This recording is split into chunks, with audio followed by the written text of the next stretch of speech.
So it is 6:36. So I will call the meeting to order. 6:36. And we'll do a roll call vote, but just to let you know so that Greg can participate, he's going to be recording this on his phone so that we have a transcript, verbal, not obviously pictures. Yeah, we do. Are you doing pictures too? Yeah, video. Right over here. Just need to announce it's being video. So, yeah, and then he'll use that to create the minutes. Announce that And we have a monitor report. Yeah. Report. Montague reporter Reporter here. is also recording. And you're taping as well? Yes. Okay, for your notes. And I want to thank Jane and Joanne for attending. Mhm. That's awesome. So, we'll start with a roll call vote. Alan Generi is present. I don't think you have to do that in person. Let's do it. Okay, Greg Snedeker, president. Bill Tone here. Cashier present. Deborah Coty here. Joanne Bella here. Michelle Jeruso here. Karen O'Neill here. Raina Dasty here. Christy Silva here. Renee Keir here. Deb Bloomer here. Jennifer Compton here. David Young here. Steve Richter here. Cliff Ritzbacher here. All right, thank you.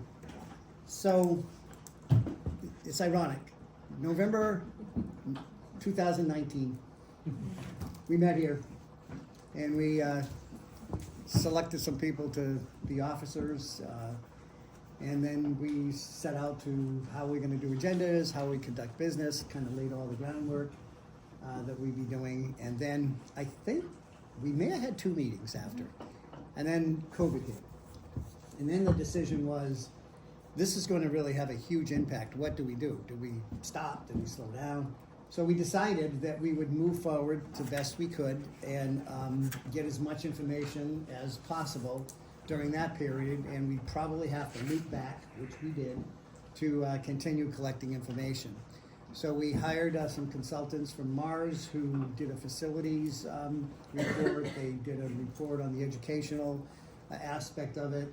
And one of the downsides to that is that as they tried to meet with various stakeholders, it was very small groups, 6, 7 people, and so they tried to do multiple groups to get information from the teachers, not the students at that time, but administration, parents, the facilities. They met with the director, and so they did the best they could in that environment. The upside to that was, even though there wasn't volumes of people during that part of the process, the information we got was pretty rich and pretty on target. Question is, how would that play out as we went forward?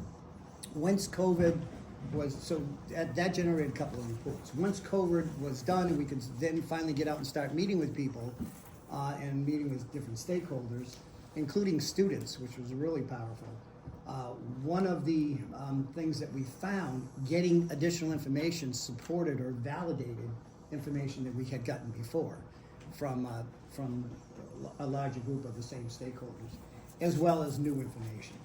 So here we are. It's fitting that we come full circle and have a meeting and see you all again, and we have a deliberation and conversation about the next step. Did you have any other announcements? No. Not that I know. All right, there was a couple of things. We don't have any minutes either, correct? Yeah. Okay. So when we had our meeting with town officials, and I was really pleased at the number of people that participated. After the meeting, there were a couple of comments that were made to me. One of them was, and it was by 2 different people, that the information they got was really good. They liked the fact there were a number of different assessments, that, you know, maybe towns might be willing to pay a little bit more if they felt that the education was, you know, more opportunities for kids. So that was one takeaway that was said after me. The other one that I heard from 2 or 3 people was that I missed an opportunity.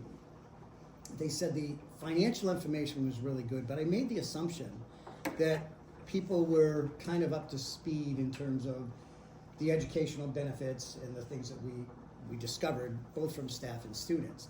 So I made an assumption which was not a good thing on my part, because they said probably should have spent at least 10 to 15 minutes talking about our findings on the educational side and the benefits, and then moved to the presentation around the finances.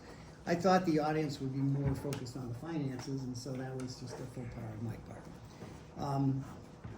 I did get a call a few days later after the reminder went out, or I was doing a reminder to the towns and saying we'd like to hear something by December 28th. Someone said, you know, you should put that in an email and tell them, you know, what the benefits are, and, you know, kind of go through that. And I started to do it, and then I stopped.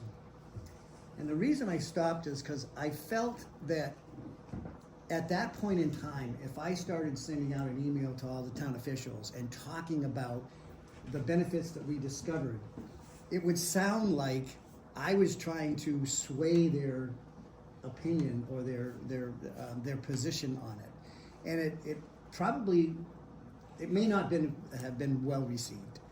So I stopped doing that and said, nope, you know, I missed that opportunity, but I don't want to create any pressure or any impression that I'm trying now to rally people to support this. I figure it is what it is. So in that email, I just remind them of the date, and I directed them to the Facebook page and to the into our website, and figured, you know, if they're interested in following up, it's better for them to discover that for themselves instead of me pitching what we found educational. So I felt that was important that I share that with you. All right, there was a communication that was sent to Desi. I had a conversation with Jay Sullivan about a reset, and he wasn't understanding what I was trying to get across in terms of if this, when Desi was doing their reporting, they always look at it from the perspective of Pioneer is in hold harmless, they're getting minimum aid. I was actually told that so wasn't Gil Montague, but ESSER funds was disguising that. I don't know if that's accurate or not, but that's what was said to me, and I thought, okay, whatever. My position was, you can't take the old paradigm of two districts, come together and say, you're gonna lose this and you're gonna lose this, because this is a brand new district. If we move forward, just like you did when you established the foundation budget in the beginning, you need to then establish it the same way. This is the new enrollment, this is the foundation enrollment that you base things on, and there shouldn't be any hold harmless. It should be, this is the benchmark, and we're above it, we get more aid, we're below it, we get minimum aid, but it shouldn't be, we're coming to the table and already starting there. I didn't think that was right. So he asked me, I explained it a second time, he says, okay, I want you to send it to me in writing and to Rob O'Donnell, and we'll respond. So I'm waiting for a response. But I think it's reasonable. I checked with another business administrator to ask if I was off the mark in my thinking, and was told no, that would be a reasonable request. So I don't know how that will play out, but as soon as I get a response and get information, I will share that with you regardless of whatever happens tonight, because it's more information that we should know. Alan, can you give a quick summary of what you mean by that? Just so basically, if we merge school districts, it would be a new district, so none of that would be applicable anymore? Is that what you're asking? Right, that was the position, that when they were talking before, and we asked them to do calculations and so forth, they calculated Pioneer being, I don't know, 400 kids below the foundation enrollment. And I think Gil Montague at that point in time was above it. I don't know, but whatever it was, they were looking at existing foundation budgets and then using that as their basis for Pioneer was gonna lose, or we were gonna lose $500,000 or more in aid because Pioneer was in hold harmless. And my position was, no, why would we do that? Pioneer, if this were to go forward, those are dissolved, and this is a brand new district. So, that's how it should be viewed. Please. Can I help with this? Yes, please. So. This is Joanne Blyer, this is a business administrator from Gil Montague. So the foundation budget would get recalculated based on the new student population. All the Pioneer kids, all the Montague kids, Gil Montague QVs, kids. everything. And like the low income would be different, it would be merged together, and then you would see the new low income. The chapter 70, so each of those districts gets a dollar amount of chapter 70. And whatever they get for next year, fiscal 25, that number would be used as the base, as the minimum chapter 70. Now, if you just did the foundation budget and you did the calculation for chapter 70 in a merged district, the merged district would get less than what those two are getting, because Pioneer is so far into hold harmless that you would lose $1 million or $2 million in your chapter 70. So what my understanding is that you wouldn't lose money, but you wouldn't get new money, and it wouldn't be all recalculated. Okay, and that would take into account not only low income, but the EQVs, all that All of that information stuff. would be all Would be back in the merged. hopper and recalculated. So isn't that loss of revenue baked into the formula, and aren't we basically asking for some sort of special treatment? Well, that would come later, but no. Well, I mean, and- what we were told to model with was combine the two, and there would be no loss. But I know that when Warwick left the Pioneer District, we got a lot more money than Pioneer lost with us leaving. Go figure. Well, because they figure on Warwick's wealth, which is a function of property wealth and reported incomes. So that was like a they would take the- $350,000 I would think they would take, bonus. I mean, this isn't, to me, an argument against doing this. But it's, to me, it's baked in hurdle with DESI that in order to make this real, we need to get by. Good. Any other comments? And correct me if I'm wrong, but what you're saying is when you combine the two, because of the demographics and because of the way the factors play out, potentially you're going to receive less. But that does not mean that going forward you'll be in hold harmless because the foundation starts from square one again. Right? With a new district, it wouldn't be in whole harmless because there's nothing to go backwards to take a look at. But you would receive in the first year less than what the two were receiving prior. Meaning, if you keeping them separate and adding them together. Right, if you Yeah. add them together, you Right. get at least that much money. Yeah. And that would be your new hold harmless, because that would probably be more than what the formula would give you. Yes, Okay. Yeah. yeah, I agree. Yeah. Okay, so, thank you. So then the other thing is, it wasn't required, remember at the meeting I said, do you want, there was a lot of information that we just gave you. If you wanna talk about it now, we could, but if you wanna let it marinate for a bit and then get back to us, you can. We can have another meeting with everyone. How would you like to do it? And I think it was Jane Dutcher, but somebody said, well, why don't we talk about it and we'll get back to you. So it wasn't required, but it was certainly, would be nice if they did. So I heard from Montague, their Board of Selectmen, FinCom, I believe FinCom too, right? Said that they were interested, not FinCom. No. Just Board of Selectmen? Yeah. Okay.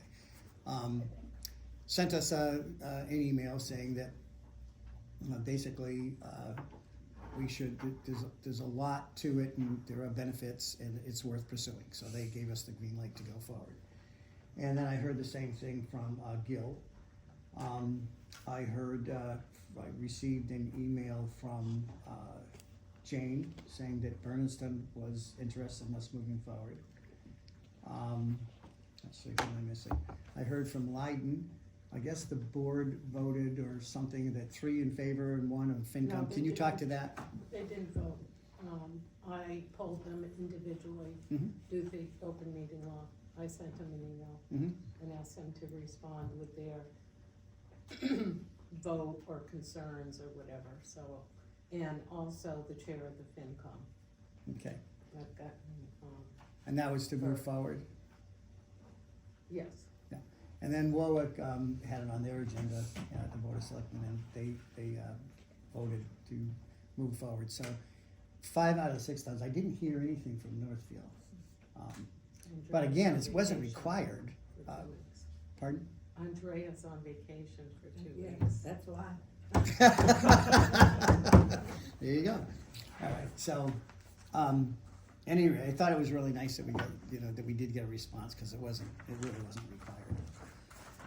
So, that brings us to what this meeting is all about, so the agenda, I didn't know about, Leiden until, today.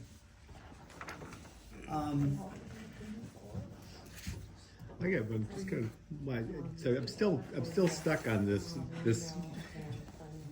that our assessments are not, the assessments that were projected though are in line with, so the assessments that we presented are not. Oh, those are still good. Those are still good, so, and I'm also, I mean, are we sure about the loss of $1 million at this point? Because we haven't really, in terms of when they ran the assessments, we were saving some money. I mean, I know that the budget might be, the chapter 70 may be lower, but I don't think we've done an assessment. I mean, we haven't run chapter 70 in a while, from like 2 or 3 years ago. So I don't know.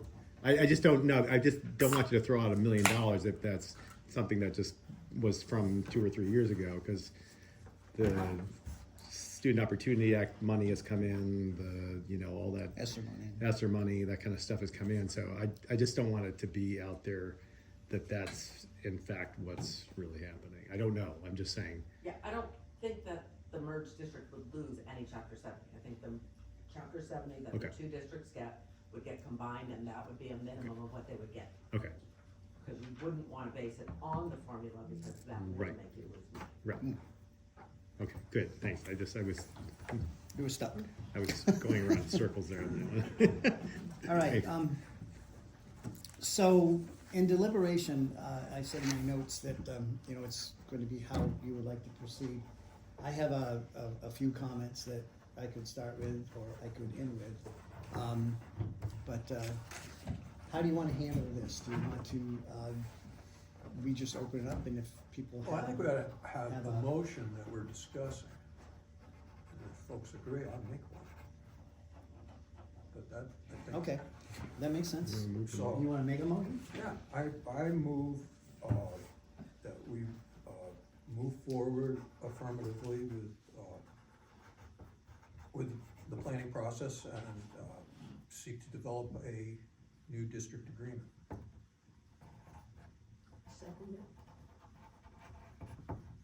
Okay, you have to think about that. That's in essence to vote to recommend. Yeah, so you wanna You wanna have get the word recommended in? recommended, Sure, I'm happy vote to to. recommend. It's easier to vote to or- recommend than vote not to recommend. It gets very, I'd love- gets very confusing after that, so. So the motion to recommend. Just vote to recommend. Yeah. Regionalization and forming making a new district agreement. All right. Are we gonna have a little discussion? Absolutely. Yeah, right now. So no, we have the second. motion. That's probably a good idea. I thought we would maybe have a conversation and make a motion. That probably makes sense. I That think we're deliberating more on well something. formed than that at this point. Yeah, Is there a second? I said. yeah. I'm sorry. Deb, I can you remember that. seconded that, and all those in favor say aye. No. Oh, right. I'm thinking of going forward to talk about it. I'm thinking of moving forward to talk about it. No, okay, so we got that. So let's start deliberations. So, who would like to start? I'll start. Yeah. Okay. First I want to acknowledge the hard work of those 2 gentlemen down there to get everything for every meeting ready to go and moving forward with all the grant proposals and so forth with the help of Joanne and everybody else who's contributed all along. To get ready for tonight, I reread all of the reports, reviewed the slideshows and the documents, and also I called people who's outside of this board, not on the board, whose judgment I trust. And many were from academia and some were not. I've come to my decision regarding my vote tonight, and I'd like to share some of the thinking that went into it. There are still big holes in my vision of this merger. One is the philosophies that differ, of course, and you know, if you've been with us the whole time, that I keep raising this issue. And it keeps being put off and said, this has got to go with the professionals, with which I agree, but yet we didn't explore that at all. Central to a school's identity is its mission and core values, and Pioneer's approach is we try to ensure equity by a different approach than does Gilmonte, and that is through heterogeneous grouping. You will see that in the mission statement of our district. That's not traditional. A more homogeneous grouping is traditional. Sometimes it's called tract. It depends more, if you want to use that term, it means that the decision about where the students are placed might be influenced by or decided by someone else other than the student. That our district believes that the student should make that choice. So there's that. We didn't spend a lot of time on the challenges that were identified, and sometimes they were even left out of some of the documents. We didn't spend any time discussing, how do you move forward with different school cultures, different makeups of the student bodies and so forth, and I thought that that was very important. Indeed, about the only place I saw that really some discussion of how we would do that was suggested by the students who took part in our surveys. On the issue of transportation, why does the report assume the middle school and high school will start 20 to 30 minutes earlier than they currently do? Their report says the total time would never exceed 59 minutes, but yet has some students being picked up at 6:16 in the morning, 6:17 in the morning, 6:18 in the morning, and 6:19 in the morning on 5 of the 20 bus routes. Anybody who has studied the data knows that starting school that earlier is just ridiculous as far as student learning goes. That I wouldn't imagine that any group of educators would support that. And so, I think start time matters much more than the length of a bus ride, even though that's important. And I question whether that was, in order to get the formula of being only on a bus less than an hour, had to push it that early. I'm not sure why that would be, but I don't understand that at all. So that unanswered question. So, I'm thinking also about the suggestion for where the two campuses should be. And I'm not sure that we did explore how much has been done on various campuses to improve this, that, and the other thing. And I'm just thinking about Pioneer, that I know the most about, which has put a lot of resources and time into promoting environmental education and developing part of the infrastructure, the trail system and so forth, to support that, and has a plan to move forward. We have a 90-acre campus that's perfect for that kind of work, and maybe that's good for middle school instead of high school, but we didn't talk about it. On the financials, regarding the contract, if there are to be no staff losers regarding salary and health insurance costs, the net budgetary result is an increase of $300,000 if you combine the two budgets. And that would totally negate the savings of combining central Additionally, if you look at the projected assessments, what the Abrahams group recommended to accept number 10, I believe we voted on that earlier, and we said we would, but we voted to accept it only if the Pioneer insurance was the health insurance accepted. And I can't imagine some people in Hill Montague wanting suddenly to pay 25% of their healthcare insurance instead of the 75 or 80% of their health insurance. So I don't think we can assume that they would come to that agreement. If we look at option 10, we see that Leiden's assessments could go up from 15.5% to 16.8%, somewhere in that range, very high, by far the highest of all.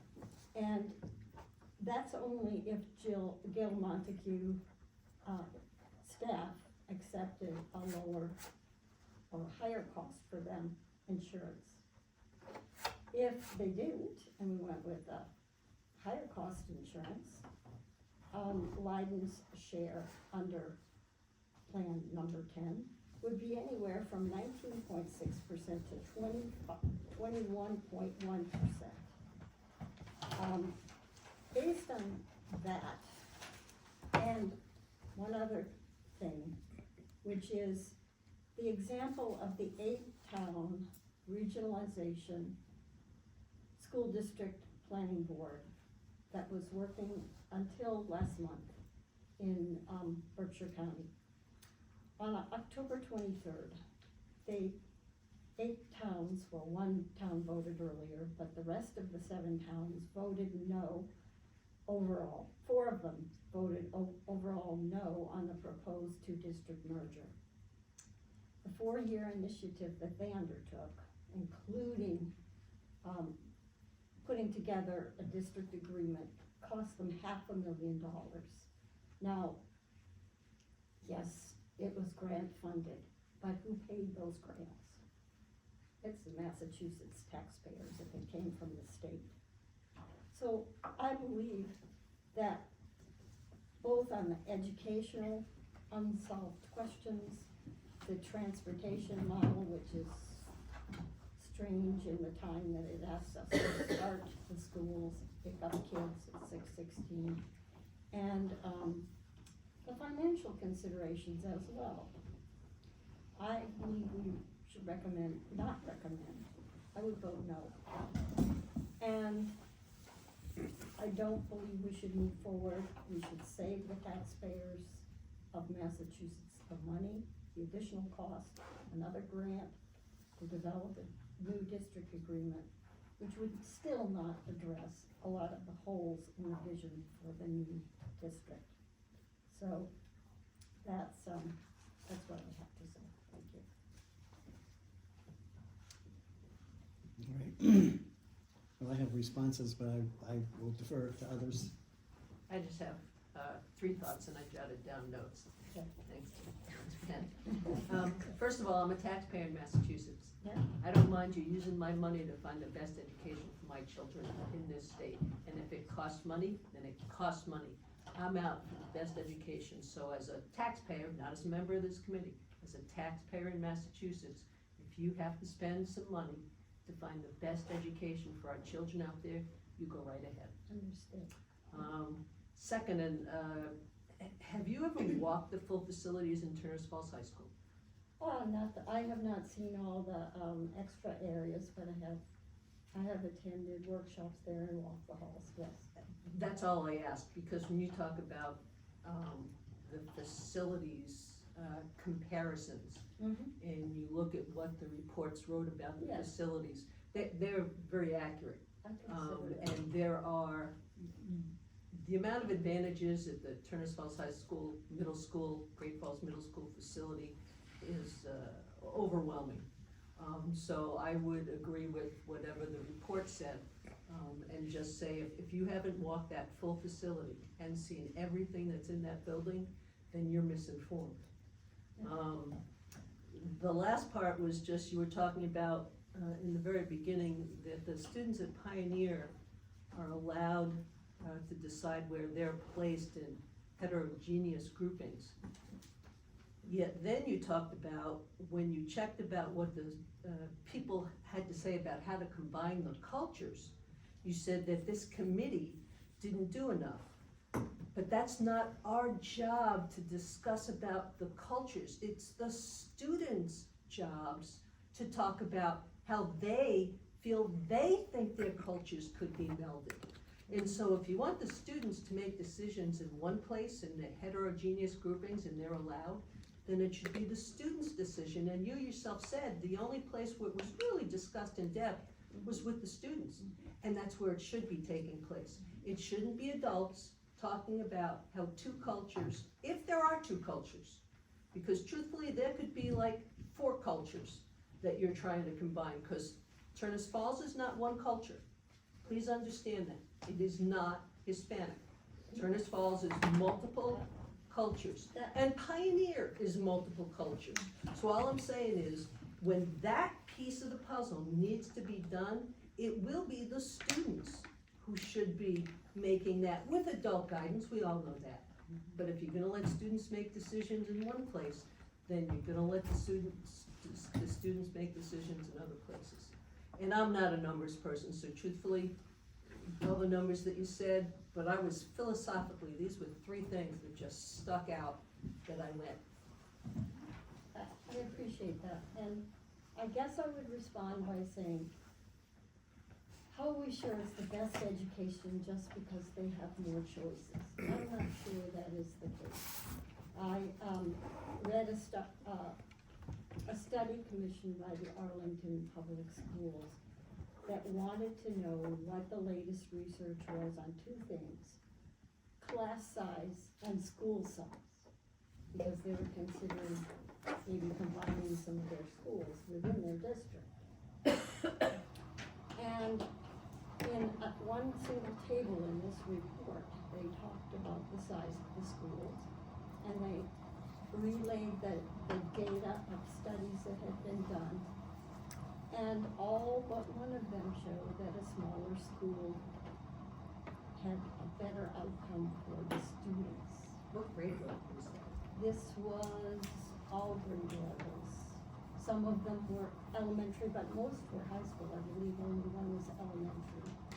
And they said that there were things unrelated to diversity of offerings that had to do with personal interactions that were possible, feeling part of a single group, and so forth, and teachers knowing every student who was in the hallway, things like that. That mattered very much as far as they could detect. Now, I'll tell you the data, a lot of it is old. One of the studies was 1987. It went forward to the time of the 2000s. Not very many people are studying this. But I don't think that smaller is necessarily worse. I think that smaller can give rise to those personal connections and can also make it possible to be more innovative. Let me just respond to a couple of things. I think that Yes. you should hold back and let other people Yeah, I speak agree. first.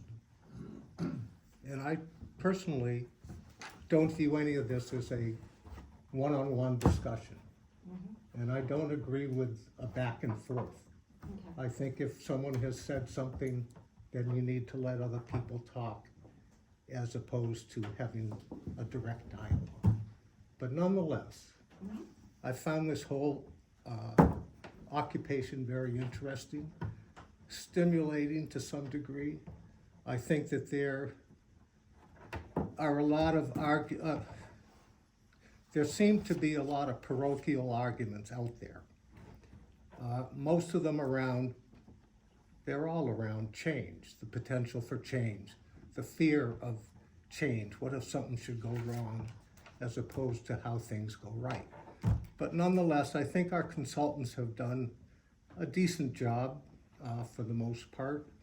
And I think the community has probably done less of a good job in being engaged in what we're doing. Too few people actually understand what we're doing. But our obligation at this point is to either recommend or not. The motion, of course, has to be positive, it can't be negative, and you can request a negative vote. And I'm sure that there will be some negative votes, but all in all, I think we have done our job. I think many of us personally have answered the kinds of questions that have been brought forward just now. And I myself understand, secondly, that talking about aspects of the dynamics of the school itself, the system, as it will develop, I think that it should be remembered in the end that these are small communities, and even a combined system is a very small school. I came from a school with my graduating class had over 700 people. You don't have 700 people in either one of these high schools. And I know that the town that I grew up in still has classes of that size. But I always reflect on, in terms of where people want to live and grow up, for example, and you always hear about it in the real estate happenings, is that people buy houses where they follow an educational system. What's going to be good for my kids? Is that a community I want to live in? Not everybody does that, but realtors happen to make a real point of it. As an assessor, I get that kind of feedback all the time, that why are you blah, blah, blah. But anyway, so that's my feeling. I think we've done our job, and I am certainly ready to cast my vote when this discussion is done. So thanks. I want to thank the 12 of us who started here. So acknowledge the 12 of us. I think it's remarkable that of all the people in this room, there are still 12 of us standing. So I also want to thank. We're sitting. Or sitting. For a stand, but yes, and I also want to thank Greg and Alan and the people that I connected with very much. Really found it to be sometimes I don't know. It was just really a pleasure to be able to listen to people. I think that's what I really benefited from. I work at a larger school, which only has 400 students in it. I work at Greenfield High School. It's a very diverse school. To me, it's still pretty small. We combine these two schools, it will be 400 students. I would like to go bigger. If anyone's ever talked to me, I think we should all combine and go to Greenfield. That's 100% how I feel. After next year, the 8th grade will be going down, leaving Greenfield High School and becoming purely 9th through 12th grade. There will be room for both districts to land in Greenfield. I see students all the time, and I can't name one teacher who doesn't know every single person in that school. They have intimate, close relationships with their students at 400 students. I also had a daughter who graduated from Pioneer pretty recently. I won't belabor her experience, but it did not benefit from the smallness at all. Things were disappearing left and right through her experience. I worried all the time that there wouldn't be a French class, or there wouldn't be a calculus class. Just straight calculus, not even an AP calculus. That kind of stress has certainly driven my husband out of doing town politics because of that. And then being very frank about that, it's choosing Pioneer and Northfield. If I did it over again, I would not do that because of the instability of the district in which I live. And the repercussions, I think the fallout that my daughters have experienced at this too small school. I think the idea of students getting together, creating a culture, having a wide, diverse community of different ethnicities, of different cultures, of different socioeconomic backgrounds, having a full flourishing arts program, sports program. I see Greenfield now with multiple co-op programs with all the schools that we at Turners Falls. The swim team is now revived because Greenfield and Pioneer, and I don't think Mohawk joins, but all these schools are combining, and students are making new friends across different districts. I like the idea of having a larger school, but that's not what we're here. We're here to talk about combining these two.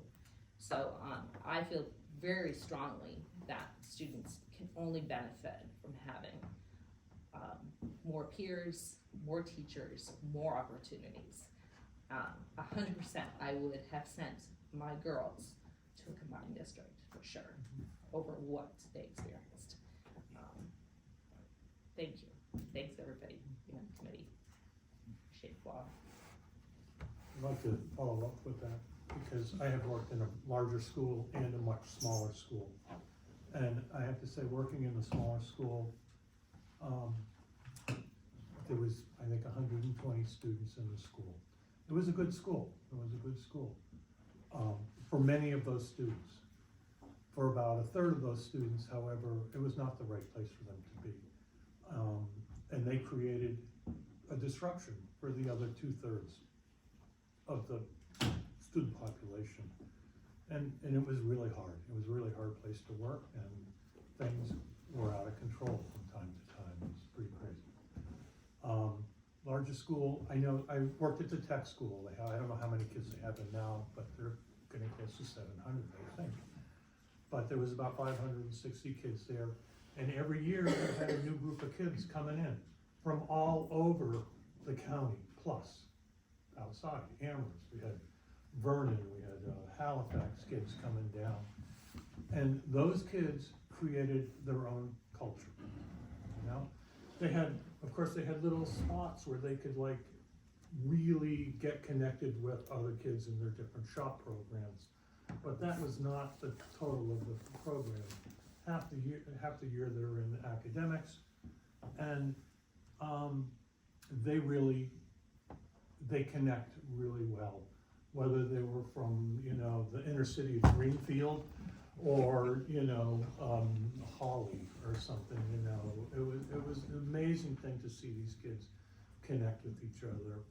They also, I rode the bus once because there was an accident that happened on the bus, and so it was requested that I and another person ride the bus, that bus line, because it ran into a house or something on a Friday. So 5 o'clock in the morning, I was down at Laidlaw, because it was Laidlaw back then, and we picked the first kid up at 6:08 in the morning in Orange, and let's see, where was that? New Salem, I guess, or somewhere up there in the hills on that side. And it was a snow morning, you know? So we got about 5 or 6 inches of snow. We didn't get to the school until 8:15. So those kids, a few of those kids rode on that bus for over 2 hours. They get on the bus, get in the back, they take a nap, you know? Most of them slept until about 7:15 or so, and then they started to wake up, and then they started to, like, you know, get ready for school, you know. And many of those kids were involved in after-school projects, you know, with sports, with other things, you know. It was amazing to see what these kids were doing, and I just, when I think of an hour ride in the bus, it doesn't seem like very long for a kid, you know? Put the earplugs in and they zone out. Or many of them will do their homework on the bus, because they don't do it at home. So I've just seen that, and in that large school of the tech school, you know, most of the teachers know pretty much all of the kids, maybe not all of them, but every kid is known by a lot of adults in the building, and they know who to go to, they know who to talk to. It's really, kind of it was my favorite school to work in, so I just enjoyed that. And what I'm seeing in the community now is a lot of schools are trying to dissuade, block their kids from making an academic choice of going to the tech or some other school. It's kind of sad because they don't want to lose any more kids, so they're holding on to them and not letting kids go to visit the school. There's something else I wanted to say, but I'm forgetting it, so I'll just. We can come back, if you think of it, we can come back, we're just gonna keep this open. Jen? Thank you as well. I'm a late joiner, as you guys know. I have 2 points, and one was off of Bill's comment about the community involvement, which is low. And so I know that through the meetings, there was a large emphasis on the positive feedback, mostly positive feedback from the participants in the survey, as well as the forums. And so like Karen, I went over the holidays to revisit all of the information, and actually was shocked to see that even though there's a lot of emphasis on the feedback, 1% of all towns participated. So low. So it's shocking that was something that was blasted out with such a small percentage of people responding. So, and I don't know what an average is for local government or Direct interest. mail order is 2%, like the direct, 2%, you know, give us money. And the other thing I just want to Chances are we mention. get nothing. And the other thing, I know that we're all thinking it, but I just, is it worth another disruption?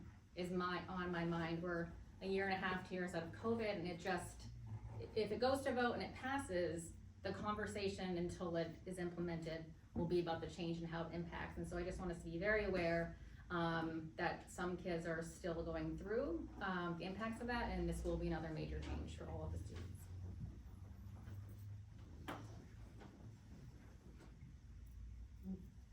You could go. Well, I just wanted to, again, thank everyone who's been on the committee, and thank Karen for her deep and thoughtful research. And I just wanted to put into the room my journey to share with the group, which you've heard before, but, you know, thank you for tolerating my saying some things again. Where I'm at is, so I've been here from the beginning, and upon reflection, and that's where I feel like I learn, and I feel like that's where learning happens only upon reflection, is we started this journey, as Alan mentioned, and then COVID happened. And then for me, what are the lessons from COVID? And I've come to find that the important lesson for me was that we need each other, and that we need a community. And if this offers us an opportunity to build a bigger, broader community, then that's okay. And yes, only 1% responded, and I think what we've seen for those of us who step up and do this work from time to time, some of us more than others, is that volunteerism in our communities is way down. And so again, I want to thank all of you for your willingness to ask questions and to seek to understand rather than to simply be understood, like to come with an open mind and sort of fuss this out and have it be uncomfortable from time to time. And another touch point for me was, probably was 2 cycles ago in the budget cycle, the director from the tech school, the finance director, commented, and it made it into the newspaper, about that the tech school is potentially a model for larger regionalization, and that hugely resonated with me, and it made me stop and think, what is the balance of the high school population that does not choose to go to the tech school, And just at our last meeting, Michelle brought the FERCog reports to light and the lack of births in the area and all of the things that are realities for our community. And so maybe it is time to grow our communities. Like, we've had these local communities that are rich and wonderful, and maybe it's time to reinvent ourselves a little bit and to say that we're ready for growth and reflection, and we're ready to have robust programming that looks different than it did when my children graduated from Pioneer as well. I've only lived in Berniston for 33 years, so by no means am I a lifer. I'm still a newbie. But I did graduate from Mohawk, so I haven't strayed too far. And anyway, so as I ramble on, I just want you to know that those are the touch points for me, and I've sort of ebbed and flowed. And if this came to a vote even just a few months ago, I probably would have voted no because I was concerned that it wasn't big enough. But as I go to meetings and listen and, again, seek to understand and feel like what does resonate with me, that an affirmative vote sends a message, if nothing else. Like, do I believe that this is gonna get through the 6 towns? No. Do I believe that it's time to send a message? Yes. So I will likely, unless I hear something, again, earth-shattering, my ears are still open, I will vote in the affirmative because I am not comfortable with the status quo. I do hear from colleagues that it's a small world that they live in, and there's shortages in teacher staff. There's shortages, community, countywide in all positions. And so again, why not reinvent ourselves, and why not make a forward-thinking choice that, the status quo is not okay. Pioneer embarked on the brave work for their facilities work, and they came to realize that the status quo is not efficient or effective. So let's take that work and see how we can spread that message and grow our circles in the community.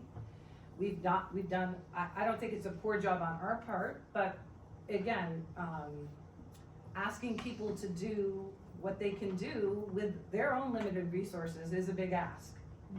But we can still keep asking, and we can say our children are worthy, and our staffs are worthy. And we can say that this is the time and the place to put that message forward. So that's just my thoughts. Thanks for listening. Thank you. I just want to thank everyone. I think that this has been such a journey. I've been doing this now for 10 years maybe, 7 years at least, starting with the Heart Committee and working with the Gil Montague. What was the name? Civic Leaders Group, yeah. Yes. I had attended many of those meetings. And I am hoping, and Renee took some of the words right out of my mouth about being on a journey. And I think it's far too long that we keep saying the same things over. We don't want change. Well, the world is changing. If you look around at our very small towns, it's only a matter of time that we have to regionalize fire, police, emergency management. If we do not invest in our teachers, give them the pay that they deserve, the professional development, if we don't do that now, we're not gonna be able to afford and keep these small schools. If you just look at the numbers, it's not feasible. I think the state, no matter what happened with Berkshire, I have heard there was a lot of misinformation that went out before that vote. I think we need to send a message to the state that our communities have been working on this for probably 7 years, I don't even know. I should have done that. I should have done my homework today, but I was working. Goes all the way back to And I wanna 2017. thank Deb for personalizing it, because I have heard from a lot of parents. And I don't wanna get into the good and the bad, but we deserve to give our children a very good future. And that future is diversity, whether we want to admit it or not. And we need more programs. I hate to say this, but there was a student at Pioneer that came before the school committee last year. And I was not at that meeting, but every time I look at that YouTube, my heart sinks. And I say, we can do better for our children. So this, for me, is an affirmative vote for the children. I've been working on this, not only to look at the finances, but the finances are reality too. So I wanna continue our journey and see what the state says. And I think we can push our legislators to look at this as a different district, and maybe we can get a little bit of money from the state for being so innovative and for sticking it out for so long to try and come to a conclusion that is in the affirmative. I want to pick up on Renee. I am a lifer. You've been in the school committee for what, 35 years or something? 44. 44? You're shaking your hand at Pioneer. When they graduate. Graduated from there and was on the school committee for 44 years and 25 of those as chair. So I am Pioneer all over. But having said that, I was thinking a couple weeks ago, you know, what did our parents, or at least the parents of the Pioneer community, think when in 1957 Pioneer was built and their first class graduated? I think they were having the same answers we're having right now. They realized that the high schools, Northfield High School, Powers Institute, were not going to exist very much longer.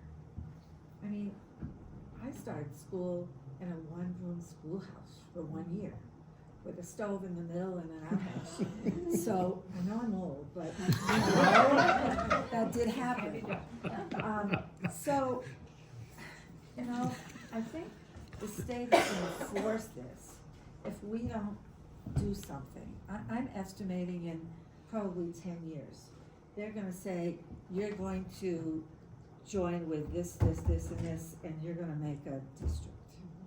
So, as much as I agree with Karen all over, I mean, I don't like hearing people say negative things about Pioneer because that's not me. But I'm so afraid that we're gonna get pushed into joining with communities that we're really not at all like. And you know, hearing Steve say that at tech school you've got these kids from all over these 19 towns, I think it's 19, that are having great times with each other. I mean, I see that with kids that just went to tech school this year instead of going to either Pioneer or another private school. And they're loving it. So, can we make those decisions for our kids? I'm not sure. I think parents' eyes are open a little more now than they have been in the past. But I still like Pioneer, so that's me. And I don't know how I'm gonna vote.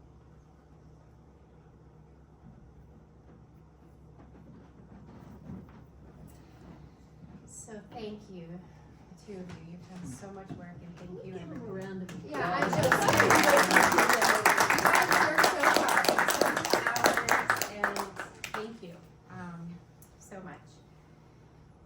So Deb, I resonate a lot with what you said. My daughter graduated in 2022 from Pioneer. And so often did I hear, Mom, this class might, I don't even have a teacher. We don't know what's going on. Things constantly changing. Her class had 23 students, and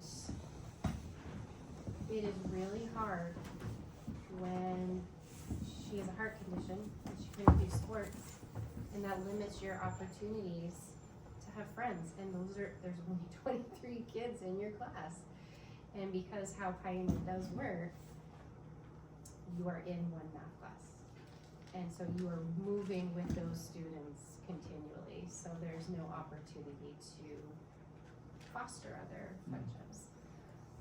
And it was hard to watch. I think, so I don't know if everybody knows, but I work at Pioneer District as a physical therapist, and I've worked for 15 years. And I've seen so many changes. But I think my mind really was made up when I went to the pep rally that they had around Thanksgiving. And I sat there every class, so there's 6 grades, they have their little section of the bleachers. And I looked around and seeing 15 kids, 20 kids, and then just a couple like one student sitting here, one student there. My heart broke because there wasn't enough people like them, and they have to sit alone. It is heartbreaking. So yes, a small school is lovely. You do get the individual attention, but then there's kids that are suffering because of it. And so for me, that was pivotal to see that.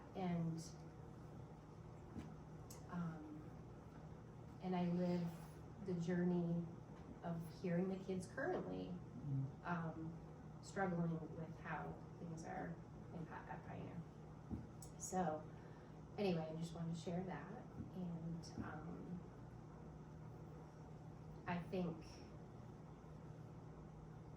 everybody here is so knowledgeable, and it's been wonderful to hear everybody's point of view. My opinion may have been a couple months ago before that time. Not sure, because I was thinking larger district, but for now, I will probably vote yes.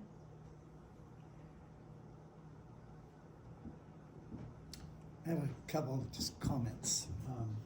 One of them is that we did hear from students and staff, and the staff identified, these are teachers in both districts, they identified the benefits they would have with a department that they had more teachers that were certified in the area to look at student work, to talk about curriculum, to be involved in professional development. So they talked about the benefits from a professional point of view and how they would benefit. The students were remarkable. They weren't critical of what they had, which I give them so much respect for. But what they talked about is what they didn't have, what they would like to have. So they would talk about some of the academics courses that they wished that they could have taken, but there weren't enough students, so they had to take another. Or there was a conflict in scheduling, so they had to choose between something they wanted and something they didn't have a choice because they needed to graduate.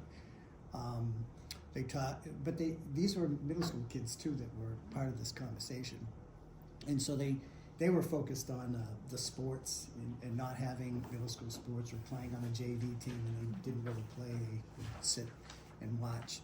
So they had a focus that was not so much on academics in middle school, but on the opportunities for after-school activities and sports. The high school kids were focused more on courses, programs and services, and then things like it's important to have our own football program, or share a story that we're trying to get one more kid to join the cross-country team, because if we don't have whatever that magic number was, they couldn't run a program. And one of the things that came out along the staff was, and it resonated with me being a teacher for a number of years too. When you have a reduced staff, the staff is so committed to the kids. They want to make it work. The burnout becomes really high because you want to have as many clubs or opportunities, and so you're always stepping up. And that gets exhausting. And I think it can lead to staff burnout or staff leaving. And I think that's true of kids as well. Kids want to support each other and they want to be in programs to keep things going. So I think the similar pressure is on kids to participate as much as possible, even if that's not their passion, so that their friends can. So those were things that came from the students and came from the staff. We asked the question, and I think it's being misinterpreted a little bit, and it could be our fault or my fault. We asked the question, what do you see as the challenges? And we asked that question because we wanted to get some insight that if we move forward with crafting a regional agreement, fast forwarding to what they envision as issues that would need attention, that's how things percolated. Like, for example, is it heterogeneous or homogeneous? When that was brought up, one of the staff people said, I don't know why we couldn't have both, and gave an example. I didn't quite understand it, but I just heard the comment. The staff's focus was really on what the opportunities could be for kids, and what it would mean for them. I had another thought, but it just left.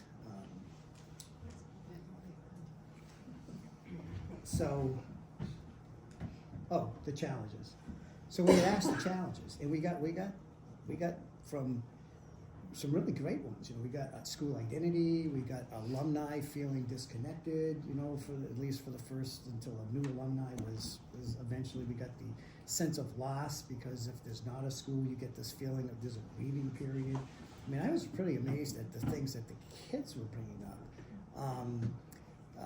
The mascot, how would a mascot be chosen? So, and there was a little bit of a conversation in the library about how they were different or how they handled it. Where one kid said, well, there was a discipline thing here, and another kid responded. It was really interesting because we just sort of stepped back for a minute, and they sort of talked it through, and I think came out with, well, I guess we're really not that different, because there might have been something in the paper, and so that became a kind of an immediate conversation, and then sort of got resolved. That okay. So I do believe that the strength in numbers, we're still will be considered small by the state standards. If anything, going forward, there is a possibility that maybe the opposite happens, and that will come true. that the opposite happens, and that we have not only created a blueprint, but we've gone through so much work that other districts that are struggling and are small, the pathway for them to join a new district and the district growing, that possibility now becomes open. And I think it would be of interest to the state, because a regional agreement would have to be amended to allow new members and so forth. So just want to put out there that we don't know what other benefits may come from this if we go forward. But I agree with sending a message to the state that we tried to do something. We researched it. Here's what we found. And I am committed and sincere about my efforts that whenever this is done, I'm going to write a white paper to the state, for the legislators and to DESE, about what we've learned in this process, what can work about it, what are the problems with it, and what kind of assistance they should be providing if this is something that they really want. Back in the 60s, they provided incentive money in order for districts to form. And they also, although they reneged on the promise, said there would be 100% of reimbursement for transportation. And, so people came on. And then just before it passed, one legislator said, well, I don't know if we could do that. So they added subject to appropriation, and then after that, we know what happened in terms of the percentage. So not a lot of people are really trusting the state and processes like that, but we have to, I think, remain optimistic and always give people the benefit. So that's what I wanted to say. Rena? So, I don't know, I've been on this journey since the beginning, and my engagement has waned over the last year or two just because of other circumstances, so, I apologize for that, but I appreciate the hard work that everyone has put into this, to keep it going, and, I think, you know, it's been a journey. My thinking has been all over the map. You know, I think that looking at the programming on paper, it looks like a great program. One of my frustrations from the beginning has been, you know, that we were limited to this one option. So it's been hard to kind of stay focused on this one option, because I think that there might be other solutions out there that will help with rural, you know, I think rural education is very unique. We'll never compete with Boston or another, you know, an urban district. We can't. How far can I mean, I might as well send my kids to boarding school, if they're gonna, depend on how big can we get, to be able to have the numbers that, to be able to have that kind of programming. And I disagree. I disagree about the long bus rides. Having two teenagers and having to get them out the door at 7 o'clock in the morning is a struggle every single day. And if they nap on the bus or not, they still have to get out of bed earlier than they need to, than their bodies are ready. So, you know, I see that as a nurse. In a school, the health kids need to start later in the day, and that's not necessarily going to be solved in this problem. That's, you know, I think that's a struggle that we need to solve in other ways. But you know, it's hard. I go back and forth with, you know, how big geographically can we get to be able to meet kids' needs, and other solutions that can make small rural schools prosper and give kids opportunities. It's you know, other than going back to baby boom, which is never going to happen. I'm not necessarily advocating. Yeah, I don't know. I really struggle with a lot of the downsides of getting larger and having to cover a larger geographic area. But I also see, you know, what people are saying about small numbers, and it's needing more social connections, to a larger peer group and opportunities. I just wish that we had the opportunity to explore some other solutions to that problem, those challenges. I know. I guess I'll chime in. I've said enough last time. I think you guys, I've expressed my opinions plenty over the last 4 years, so I don't think any of it's really new. I mean, I come from, you know, the last 17 years of teaching at a school where I watched enrollment steadily decline, and it was incredibly painful to watch teams go away, programs go away, classes go away, teachers go away because they're burned out, students go away because they're burned out, because the institutional pressures just bear down on everyone. And it's not just about finances, it's about trying to actually run your programs. And so ultimately we have to ask what brought us here, and it was the structural declines in enrollment. That's what drove the financial difficulties, not the other way around. It's not necessarily. Well, Someone doesn't want me to talk, and I get that. I get that.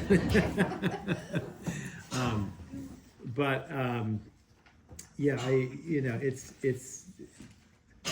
it's hard for me not to look at this personally, because it's sort of those declines in enrollment kind of drove me out of teaching, which is really sad, and I do miss the kids.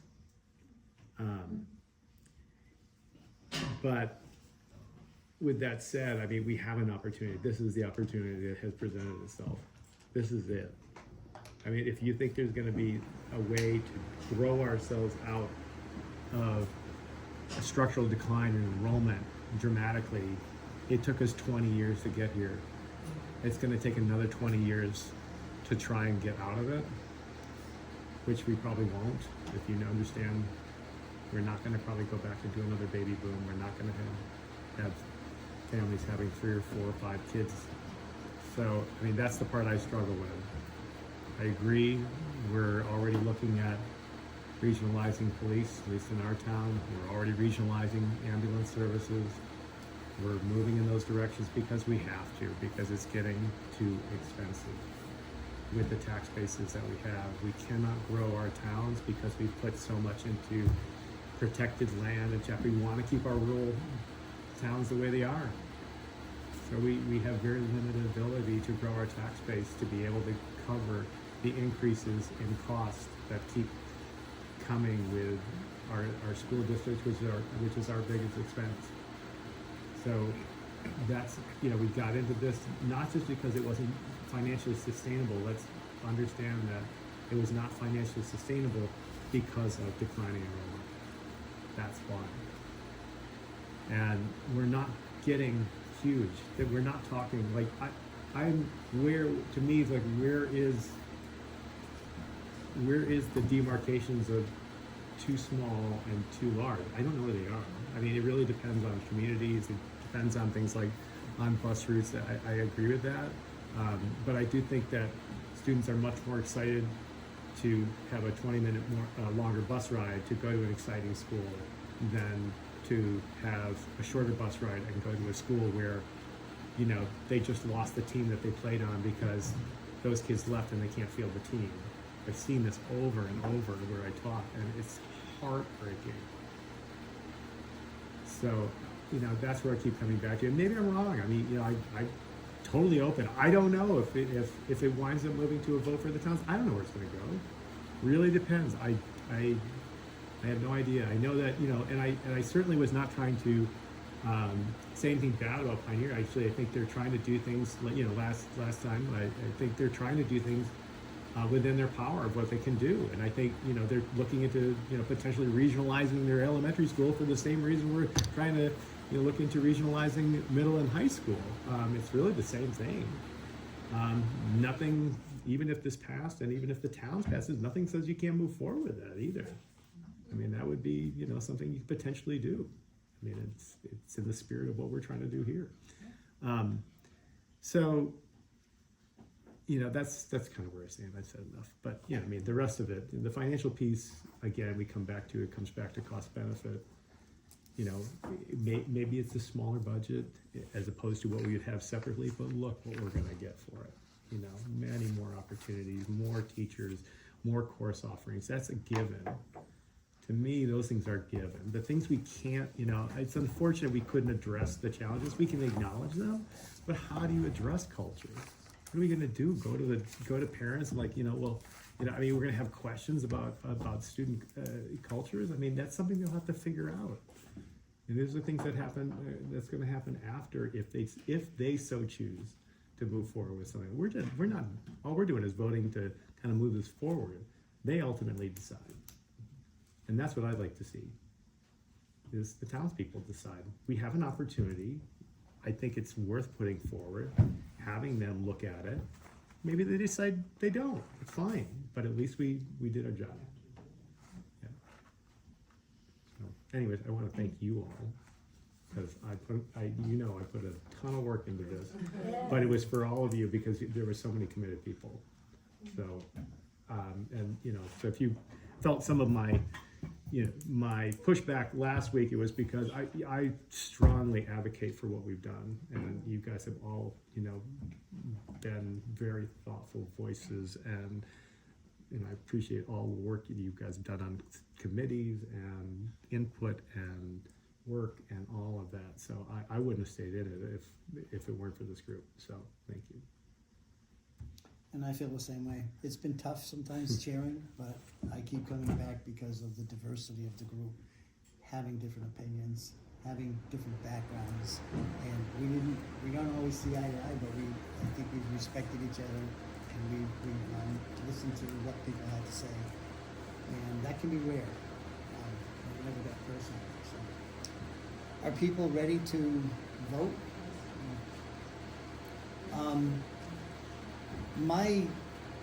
I'm open to suggestions. My inkling is because this is important to do a roll call vote and go around the table and vote that way.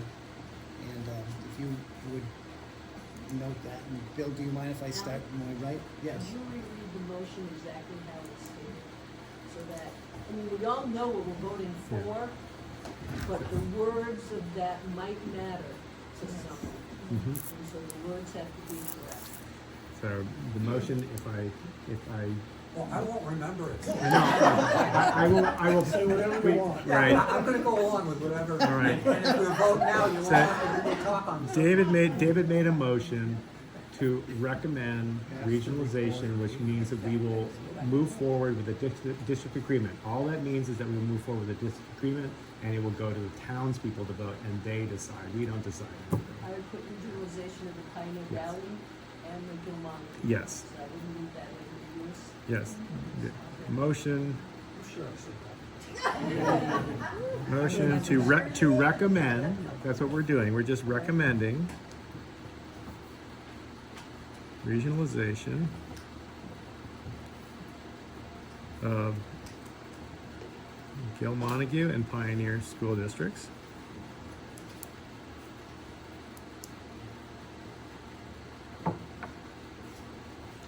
And we could just say, and to, Put into a combined district, where it was stated kinda. into a new, well, yeah, it would be a newly created district. Into- Just yeah. something that Unified shows that this district. is now. To- a new That's a good word. Unified. Unified, Unified. Unified school district. Right. And that's, I think that's enough right there. Yeah, It okay. implies that we would move forward with the district agreement. I mean, that would be the next step. All right? Okay, so Bill, you wanna start us off? Yes. Bill Tone, yes. I would recommend that we continue. Sure, I really don't know what I want. I guess I will say yes, but I am pure Pioneer. You should be. Yeah, absolutely. You can say yes, it's still be. We're not gonna take So I your did. diploma. And my back. daughter graduated. I have it still. Little note. My daughter graduated from there as well. Deborah Potee, absolutely yes. Brenda Bella, yes. Michelle Caruso, yes. Karen O'Neill, no. Raina Dastu, no. Okay, Christy Solda? hold up. Just trying to find names here. Okay. Christy, yes. Renee, yes. Deb Bloomer, yes. Jen Kaufman, no. David, yes. Steve Richter, yes. Clifford Spatcher, yes. Alan Genovese, yes. And Greg Snedeker, yes. Okay, so that looks like there are, how many people do we have here? Just make it easier. I think 3 it's noes. 16, so that's 3 noes and 13 yeses. So, All right, a few housekeeping things, and then we won't keep you much longer, it's 8 o'clock. One of them is RFQ, it would probably be an RFP. I noticed today, I was looking at, actually David, it was yesterday, school districts, wasn't aware that they moved the threshold from chapter 30 to, from procurement from 50,000 to 100,000.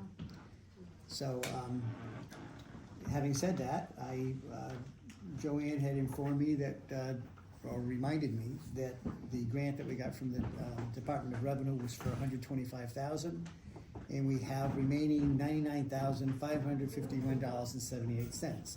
So we have the money to do the good work that has to be done in developing a regional agreement, looking at the legal aspects of it, meeting with town officials and the various stakeholders that will be part of this process. Can I just interject there that with that amount of money, I don't think we will need to apply for another grant. We might have to apply for an extension, but Yes. not another grant. Right. Yeah. But did I say we would have? No, it was just, Oh. it was talked about earlier, Oh. yeah. So, thank you, Joanne, for that timely information. And then we'll talk about what flexibility we may have, within those numbers, because we specifically had listed out different amounts for things. The other thing we were aware of is that the website designer that had the Southern Berkshire, in looking at their website, it was really user-friendly. It was, it wasn't, didn't cost them a lot of money, but it was very friendly. If, the paper says we're going forward, people, I think, I'm hoping will be more inclined now to come to the website, come to the Facebook page. And so we're going to look at refreshing that and contacting the person that did their website and use that to have ours become much more easily accessible for people that want to look at information that we have. So, Karen? let's just clarify, it's not Southern Berkshire Regional, or the school district. No, it's their design. No, Oh. it's the 8-town, Yes, Yes. yeah. not Southern Berkshire. Correct. Oh, I'm That was sorry. one of the two districts. Yeah, I'm Right. sorry. Yeah, they were one of the bigger towns.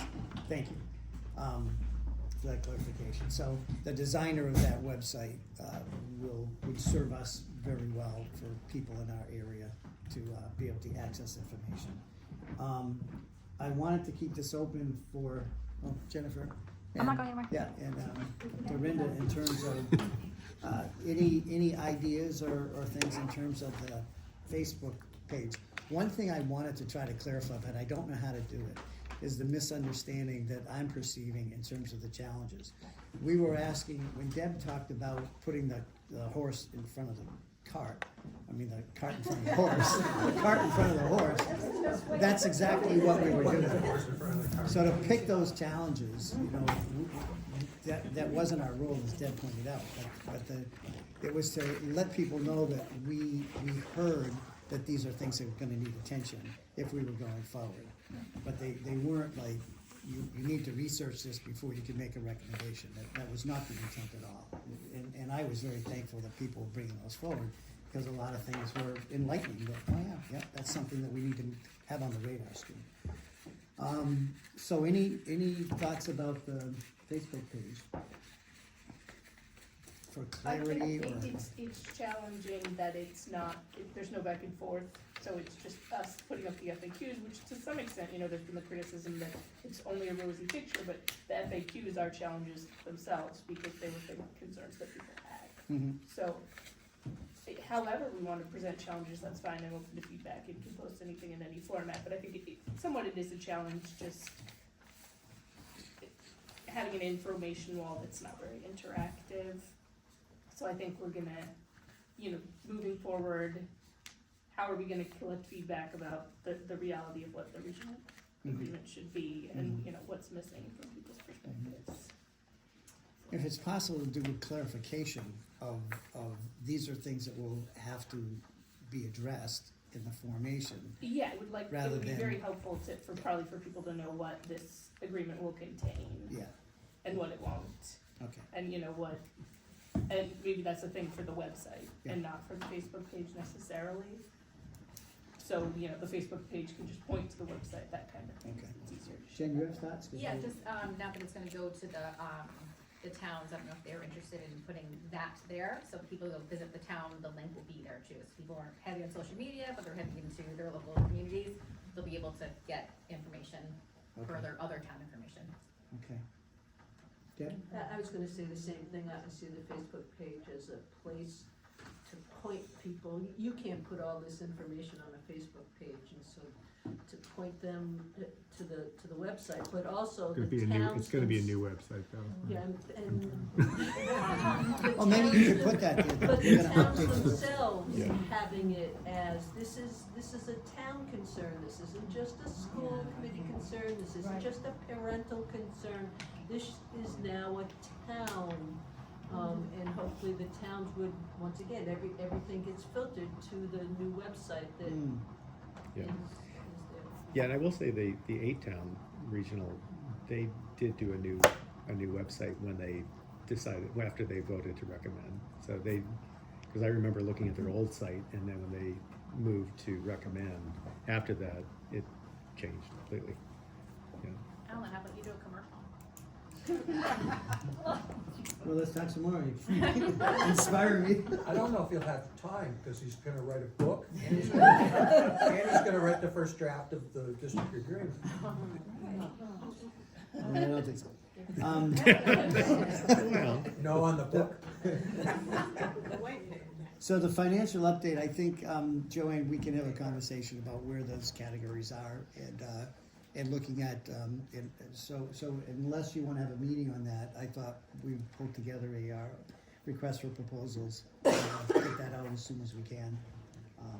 And I didn't know, the grant that we have, is it going to June 30th and we need an extension, or, and you're not on the spot? Pretty sure it is just June 30th of this year, yes. All right, so maybe a conversation earlier than later about, we would probably need an extension, what do we have to do that? Yeah, I'll have to look into it. Yeah, okay. can I just, Yeah. can we just give Joanne a round of applause for all of her work?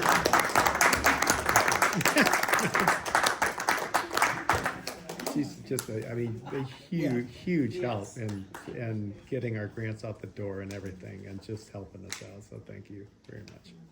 Yeah. Very, yeah, I thank you for that, because I pick up the phone and call her, probably more than I should, and she's always has some answers and some insight, and, really helpful. Do we have any other unanticipated business? I'm leaving open, just some time, we will schedule a meeting, because if and when we need it, we will need one, but there are things that have to go into play first, so I think it probably wouldn't serve very well to, do this. I think Wednesday, however, seems to be the best day of the week, so, sort of, keep that in mind. Other business? So before we close, I really do want to extend my appreciation. I've said it a lot in cover letters, I've said it at meetings, but the fact that I was on the Heart Committee when this started, and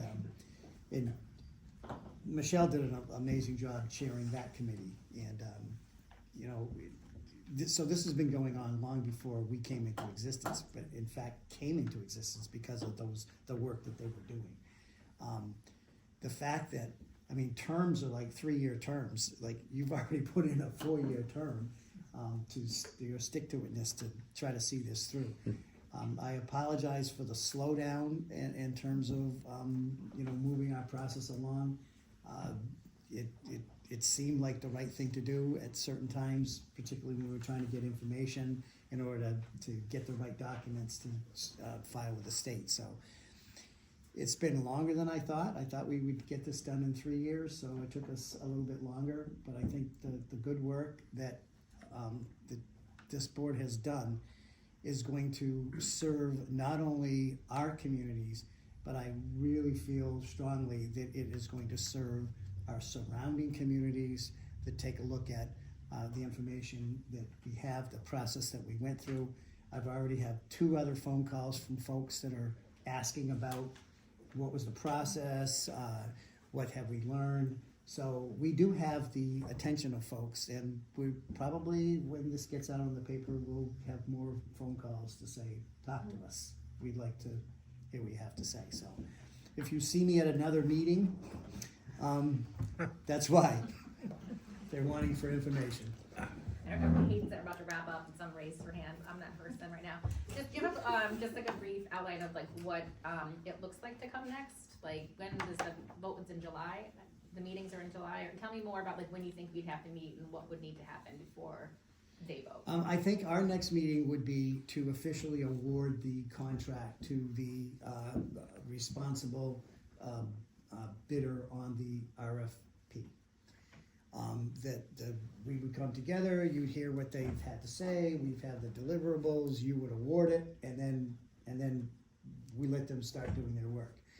If there are suggestions that you have and they may have questions, and probably they usually do, then you would, answer their questions, give them some insight. Usually they ask for clarification about some of the deliverables.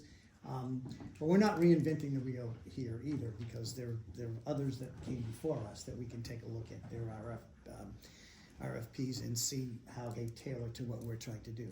Then I'm envisioning conversations with that person about what kinds of things need to be in a regional agreement. The state has already put out, these are things that you have to have. But there are things that would require more research. For example, if this were to pass at town meetings, then the districts, the two districts, would be dissolved. But there would have to be language that would have to be in the regional agreement on how that happens. It would go to the new district. So the Gilmonago district goes to the new district in terms of facilities and land. Same thing for Pioneer. So all that kind of language would be attorney stuff that would be in a regional, just to. Yeah, we just, so This regional is- district that, or. I'm sorry, what? Just the district agreement stuff is we just almost Just wrapped up, finished. so I understand, Yeah, so you're an I'm expert. understanding, I'm Yeah. like, yes, I get that, yes. Yeah, so that's what would happen. We'd be looking at that. Perfect. Just one other point to piggyback on that. So we're talking next spring, like this timeline isn't happening for these town meetings. No. Oh, no. Yeah, so this is a year out. Another year. Yeah, When do you Yeah. think our next so meeting that one's might gonna be? get adopted or not, Okay. and then another one will come And it along. doesn't Or have to not. be, a spring annual though. It could month? be, it can be a, No, no, it could be a special, special, but it so. won't be It won't be. where you think of town. No, I don't It think, won't I don't be think we placed can, we there. can't get this done by May, or June. Yeah, Well, Pat just clear. asked me when I thought the meeting would be. I'd like to think it would be like 3 weeks out. Because if we can, in the next week, get an RFP out the door, we'll get a response, maybe a month out, but no more than that, because we would wanna get someone working in that right away. So within the next month, we'd wanna have, an award made by this group, and then we let them get to work. Are there known entities out there that do this kind of work? Yeah. That Yeah, I mean, and the 8th town just went through this, so we actually had their district agreement as a blueprint. So they had, someone had to write Other theirs. times it was kind of like, Yeah. whoa, is there anyone out there? Yeah.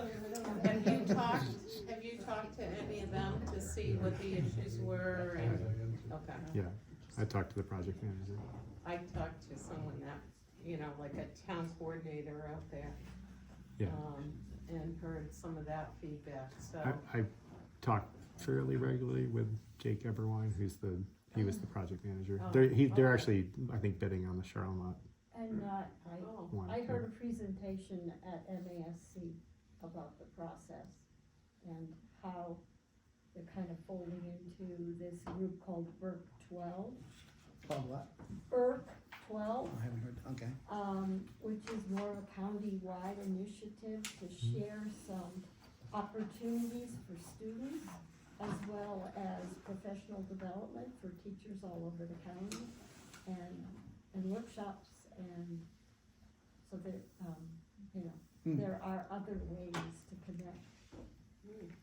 And they have a project going called the Berkshire Graduate. They're trying to do a portrait of what they think a Berkshire graduate should look like. That's all that interesting. spirit. Well, when you talk about ways that maybe do things totally different, Yeah, out of that could, I don't know if I would support this, but out of that could come, the state sets up regional sites across the state to handle administrative services that are duplications in many kind districts. of like New And- York State does with their BOCES. So you want a reading special, you know, PT, OT, you know, they would have the nucleus to be able to, I don't wanna use the word firm those people up, but to be able to have those experts or the Shared expertise, resources. Right. share them, Provide because service. we're all struggling for those. So, huge things could come out of this, and that certainly would be in a position paper. Where's this turning? Okay, so I'd like to wrap things up. It is 8:15, right? And someone want to make a motion to adjourn? Jennifer Coffin made a motion to adjourn. Is there a second? Karen seconded it. All those in favor say aye. Aye. Anyone opposed? All right, it's unanimous.